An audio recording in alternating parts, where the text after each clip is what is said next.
함께 사도신경으로 신앙 고백하시겠습니다.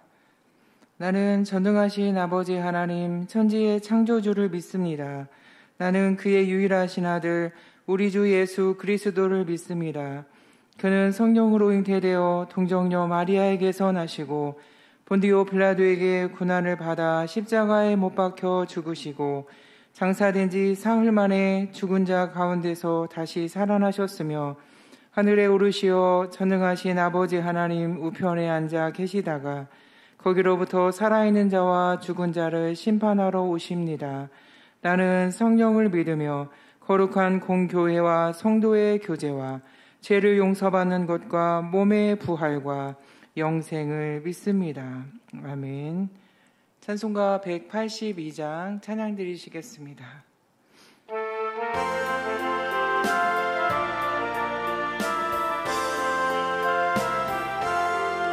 강물같이 흐르는 기쁨 성령 강림함이라 정결한 맘 영원하도록 주의 거처 되겠네. 주님 주시는 참된 평화가 내 맘속에 넘치네. 주의 말씀에 거센 풍랑도 잠잠하게 나의 생명 솟아게 됨은 성령이 마심이라. 모르는 의심 슬픔 사라져 주의 평강 넘치네. 주님 주시는 참된 평화가 내 맘속에 넘치네. 주의 말씀에 거센 풍랑도 잠잠하게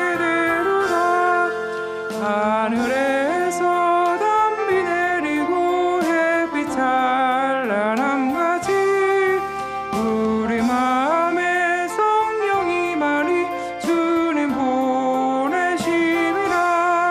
주님 주시는 참된 평화가 내 맘속에 넘치네. 주의 말씀에 거센 풍랑도 잠잠하게 생명신에 넘쳐 흘러서 마른 광야 적시니 의의 열매 무르익어서 주스를 기다리네. 주님 주시는 참된 평화가 내 맘속에 넘치네. 주의 말씀에 거센 풍랑도 잠잠하게 놀라우신 주의 은혜로 그의 얼굴 뵙겠네. 평화로운 안식처에서 영원토록 쉬겠네. 주님 주시는 참된 평화가 내 맘속에 넘치네. 주의 말씀에 거센 풍랑도 잠잠하게 되리라. 아멘. 오늘 우리에게 주시는 말씀은 사도행전 2장 37에서 42절 말씀입니다. 사도행전 2장 37절에서 42절 말씀입니다. 제가 봉독하겠습니다. 그들이 이 말을 듣고 마음에 찔려 베드로와 다른 사도들에게 물어 이르되 형제들아 우리가 어찌할꼬 하거늘 베드로가 이르되 너희가 회개하여 각각 예수 그리스도의 이름으로 세례를 받고 죄사함을 받으라. 그리하면 성령을 선물로 받으리니 이 약속은 너희와 너희 자녀와 모든 먼데 사람 곧 주 우리 하나님이 얼마든지 부르시는 자들에게 하신 것이라 하고 또 여러 말로 확증하여 권하여 이르되 너희가 이 패역한 세대에서 구원을 받으라 하니 그 말을 받은 사람들은 세례를 받음에 이날에 신도의 수가 3,000이나 더하더라. 그들이 사도의 가르침을 받아 서로 교제하고 떡을 떼며 오로지 기도하기를 힘쓰니라. 아멘. 사도행전은 기독교가 어떻게 전파되어 나가는지 그 사실을 설명하고 있습니다. 사도행전의 또 다른 이름을 성령행전이라고 말합니다. 사도행전의 저자는 누가인데요. 누가는 우리가 잘 아는 대로 누가복음의 저자입니다. 같은 사람이 기록했어도 누가복음과 사도행전은 기록 방식에 차이가 있습니다. 누가복음 1장 2절에 보면 처음부터 목격자와 말씀에 일꾼된 자들이 전하여 준 그대로 내력을 저술하려고 붓을 든 사람이 많은지라. 누가복음은 목격자들이 전하여 준 그대로 증언을 토대로 기록되었습니다. 반면에 사도행전은 초대교회 주변에서 발생한 사건들을 누가가 직접 목격하고 기록했습니다. 또한 누가는 개인의 신분으로 바울과 동행하면서 수차례에 걸친 전도 여행도 했고 그 전도 여행을 통해서 많은 교회를 세우고 양육하였습니다. 이렇게 사도행전을 통해서 알 수 있는 것은 우리들이 믿는 신앙의 기원이 사실 자체에 있음을 알 수 있습니다. 고고학자들은 고대에 가장 신뢰할 만한 사람으로 한결같이 입을 모아 누가를 인정하고 있습니다. 누가는 헬라어에 정통한 사람이고 당시 초대교회에 관한 사실에 대해서도 가장 상세한 설명을 하고 있기 때문입니다. 이렇게 사도행전에는 복음이 단 30년 만에 예루살렘에서부터 로마까지 순식간에 퍼져나간 사실을 기록하고 있습니다. 이 성공적인 복음 전파는 우리 예수님과 함께 살았고 또 동행했던 12 제자들과 아주 적은 소수의 여인들로부터 시작되었습니다. 이렇게 조그마해 보였던 예수님의 사랑의 메시지는 성난 파도처럼 세계를 변화시켜 버린 것입니다. 이렇게 흘러온 예수님의 복음이 저와 여러분에게까지 왔지요. 우리나라에 온 외국인들이 인상 깊어하는 것이 있습니다. 비행기를 타고 공항에 착륙하려 할 때 밤하늘에서 본 인상 깊은 도시 풍경이 있는데 그것은 밤하늘 아래 수많은 십자가가 빨갛게 빛나고 있는 이것이라고 합니다. 이렇게 교회가 많습니다. 이것이 한국이 발전하고 잘 사는 나라가 되는 원천이라고 그들은 평가를 합니다. 오늘 본문은 이 교회가 처음 교회가 어떻게 생기게 되었고 탄생하게 되었는지 구체적으로 기록하고 있습니다. 예수님께서 6월절의 어린 양으로 처형되신 지 50일이 지난 후 예수님께서 약속하신 성령이 강림하셨습니다. 예수님이 분부하셨던 대로, 예수님이 당부하셨던 대로 마가의 다락방에서 믿음으로 기다리며 기도하는 성도들, 예수님의 제자와 여자들 이렇게 기도하는 120명에게 하나님 아버지께서 약속하신 성령이 임하시며 성령이 강림하셨던 것입니다. 성령 세례를 받게 되었습니다. 이 광경을 보고 어떤 사람들은 이 어찌된 일이냐 놀라며 당황했고 경건한 유대인들조차도 이 새로운 사건에 소동되었고 놀라며 신기해했습니다. 어떤 이들은 조롱했습니다. 조롱하며 하는 말이 13절에 보면 세술에 취했다고 했습니다. 이런 사람들에게 베드로가 설교하는 내용이 2장입니다. 2장 14절에 보면 내가 이 일을 너희에게 알게 하겠다 말합니다. 지금은 오전 9시이고 너희가 생각한 것 같이 이 사람들은 술에 취한 것이 아니다라고 말합니다. 이것은 하나님께서 요엘 선지자를 통하여 하신 말씀을 이루신 것뿐이다 라고 말합니다. 17절입니다. 내가 내 영을 모든 육체에 부어 주리니. 자기들은 예수님이 하신 말씀대로 순종만 하며 기도했는데 약속하신 대로 성령이 충만하게 임했다라고 말합니다.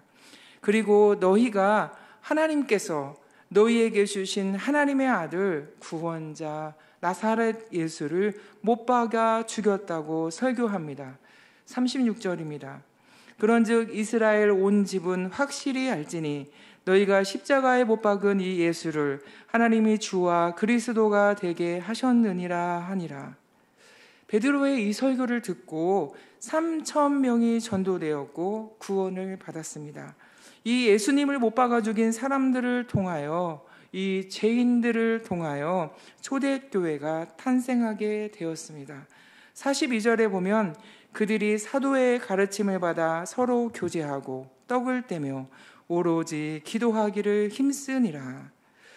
초대교회가 탄생된 것뿐만 아니라 이들로 이루어진 초대교회는 온 이스라엘 백성들에게 칭송받는 교회가 되었습니다.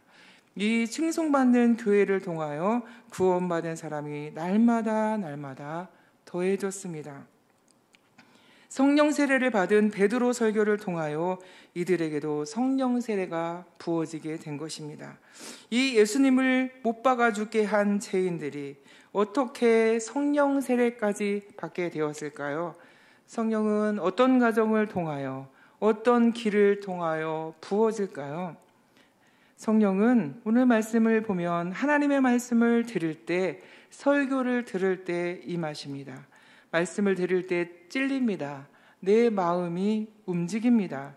설교를 들을 때 내 죄가 보여지고 무덤덤했던 감각이 움직이며 내 죄에 대한 인식이 재해석되고 내가 어찌할꼬 찔리며 깨닫게 되는 것입니다.